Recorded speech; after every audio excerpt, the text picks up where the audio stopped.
Hi folks, this is Don Meissner with the North Country Fishing Report. Well, I got a text last night with a picture from a really great friend of mine in Meissner, and he said, "Guess where I am now?"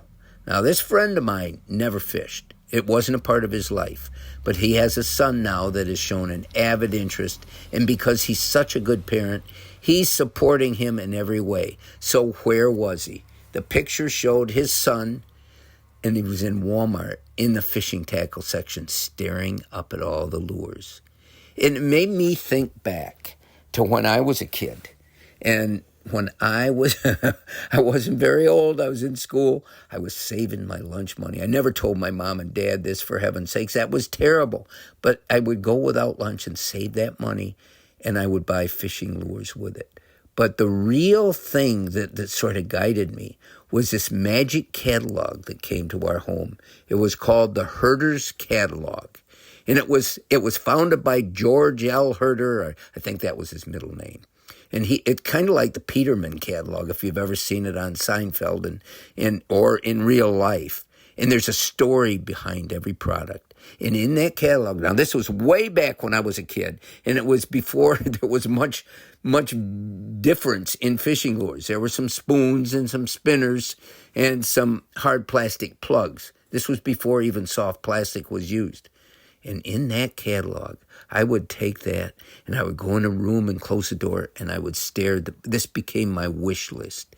And every spoon had a story. George L. went to this remote place in the world and he discovered that this spoon caught him 50 fish in just a matter of minutes. I mean, this was how preposterous some of the stories were. And I took them all in.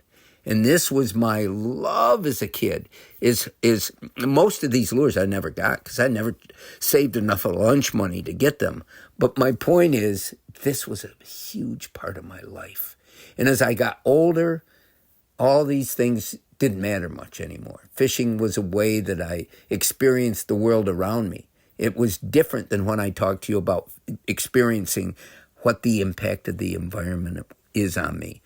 Back then, it was going to places that I could only dream of and getting a chance to meet people and experience the really different things that happen in different parts of the world. And I'll tell you a story about one of those that will stay with me forever. But my point right now is the magic of the Herder's Catalog. And in this case, and I'm not singling out Walmart because I want to support every local business that comes around here, but this young boy now has discovered the magic of experimenting with different lures. And I become the same way. I've gone back to where I was as a kid, and I'm just fascinated now by some of the new products and wondering, will they work for me? Can I take those in the Grass River and discover a whole new world of fishing that is just because that lure is so magical? Until next time, folks, this is Don Meissner with the North Country Fishing Report.